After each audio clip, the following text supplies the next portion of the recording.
Pessoal, gratidão à nossa diretora Ociele, à nossa coordenadora Valmira pelo convite. Falar de Pecaetá, primeiramente, precisamos falar dessa pessoa, o professor José Rocha. José Rocha, ele é responsável por resgatar e registrar em seus livros e nos contar a história de Pecaetá. Esse resgate não foi nada fácil. Zé Rocha, na época em que ele faz o resgate, não tinha os meios de comunicação como nós temos hoje, WhatsApp, então foi manual mesmo. Ele recebeu de presente de seu irmão uma bicicleta Monarch da cor verde, e essa barra forte ele rodou o município várias vezes atrás de informações. E ele me conta que muitas vezes ali, ao lado do fogão de lenha, tomando um cafezinho, ele conquistava a confiança dos ouvintes e eles então passavam a contar suas memórias. Em história nós temos fontes orais, e para que a fonte escrita venha a ser realizada, venha a ser feita, é necessário primeiramente se ouvir a fonte oral. Muita história tem se perdido porque às vezes os avós de vocês, os meus avós, com muitas histórias importantes, mas ninguém parou para registrar, e Deus recolheu para si, e com isso foi parte importante da história. Zé Rocha, então, ele resgata, registra em seus livros, e para se falar da história de Pecaetá, temos que beber dessa fonte, que é o professor Zé Rocha. Para começar, eu tenho aqui uma imagem da minha saudosa avó, Enedina, bisneta de Eulália, indígena da etnia Ipecas. Essa foto, ela é da minha autoria, me pertence, por isso eu coloquei ali foto de Alain Machado Borges. A minha avó, ela me contou, eu tive a oportunidade de registrar em vídeo, está lá no meu canal no YouTube, e ela me disse que as terras do Bom Sucesso pertenciam à família dela, a família Venas. E um belo dia estavam caçando. De repente os cachorros acuaram, pensaram que era uma caça, quando chegou lá, era um indígena. Eles tomaram das garras dos cães, levaram para casa. Às várias noites, aqueles indígenas tentaram resgatar, mas com medo dos cães retornaram. Ela se acostumou. Ela recebeu um batismo cristão e recebeu seu nome de Eulália. Daí, tempos depois, ela se casou com o filho do fazendeiro. Dessa união nasceu Idelbrando. No entanto, ela, com poucos meses depois de ter dado à luz, ela voltou a exercer suas funções, prensando mandioca. A prensa tinha que ter muita força para poder girar uma manivela, e ficava presa em uma madeira. Só que aconteceu um acidente, desprendeu-se aquela madeira e bateu na sua barriga, e ela veio a óbito. Com isso, nós temos uma descendência direta dos Ipecas. Como nos conta Zé Rocha, os Ipecas é uma ramificação dos Paiaiás. Os Paiaiás residiam no Vale do Paraguaçu. Os Ipecas era um povo menor. Então isso vem corroborar e provar a existência dos indígenas em nossas terras. Em 1889, eu peguei essa citação do livro de Zé Rocha, chega aqui Antônio Luiz de Cerqueira. Ali ao lado da igreja católica, hoje paróquia Nossa Senhora de Lourdes, ele era um comerciante. Ele estava vindo da cidade de Cachoeira, quando ele parou ali, e resolveu que naquela estrada ele iria residir. Construiu sua casa, uma pequena venda, e ali passavam-se tropeiros. Esses tropeiros que por ali passavam pediam rancharia. Rancharia é pedir permissão para pernoitar, para passar a noite e seguir viagem no dia seguinte. Então tiravam. Logo ali na chegada nós temos uma cangalha, que era o que era colocado no lombo dos burros, e ali era um meio de se transportar mercadorias. uma tropa de burros tinha cerca de 14 animais, sendo que tinha um animal guia, uma mula, um burro que ia na frente, e o tropeiro dava os comandos para aquele animal e os demais seguiam ele. Então, por muito tempo, era um meio de se transportar as mercadorias, de se abastecer o comércio local. Porém, o tempo passa, vem aparecer o caminhão e a carreta, e com isso, a tropa de burros foi aposentada. Muitos burros ficaram nos pátios, não se tinha mais serventia, mas o valor econômico era como se quem tivesse uma tropa de burros, hoje seria que tem uma frota de caminhões, porque todo o transporte era através do lombo de burro. E aqui, no ano de 1925, tem a inauguração da igreja matriz do povoado de Patos. Até essa data era uma capela. Como nós somos um país de maioria cristã, religião católica, muitos municípios surgiram dessa forma. Alguém doava as terras, fazia uma capela, que é uma igreja pequena, escolhia-se o santo da sua devoção, no caso daqui é Nossa Senhora de Lourdes, e essa capela, nesse ano aí, ela se torna em igreja matriz. No ano de 1933, acontece a criação do distrito de Patos. Em 1944, alterou-se o nome de Patos para Ipecaetá. Mas por que Patos? Porque ali no fundo da farmácia de Barão, ali onde tem uma torre de telefonia telefônica, naquela região no passado teve um parque de diversões. Ali tinha uma grande lagoa com abundância de patos. E aquela lagoa, por ter abundância de patos, na língua tupi significa pecas. Então, devido a essa lagoa, é que surgiu o nome de Patos. E mesmo o nome mudando para Ipecaetá, as pessoas costumam dizer: estou indo para os Patos.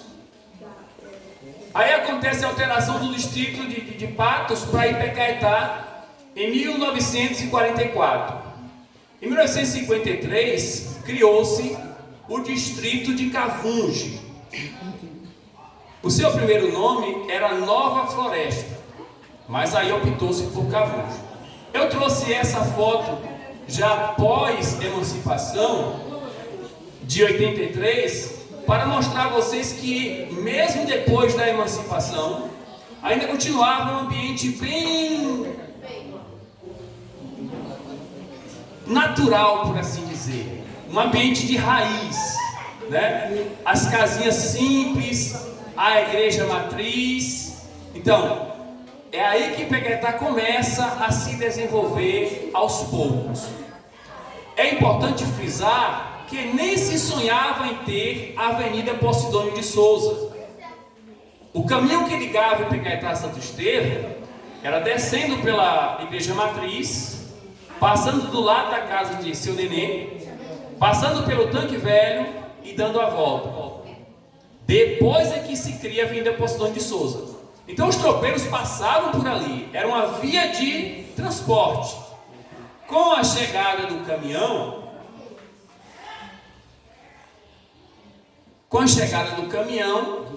parou-se os tropeiros, e agora tinha um homem chamado seu Agenor, que ele fazia a linha Impirá à Feira de Santana em seu caminhão, de 8 em 8 dias, carregando mercadorias e pessoas.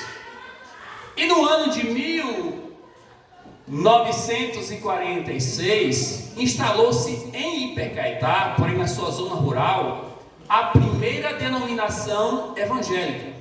Foi a Assembleia de Deus. Essa é a capa do primeiro livro que eu escrevi.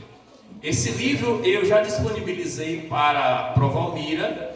Ela vai estar compartilhando o e-book com quem quiser ler. Aí eu vou tratar desse livro, foi meu bacharelado em teologia, e a monografia, ela se tornou esse livro. Porém, eu fiquei assim abismado e procurei pesquisar. Porque a Assembleia ela chega lá em Poções e se espalha para outros lugares do município. Mas aqui na sede de Pecaetá, a primeira denominação evangélica, ela chegou justamente em 1957.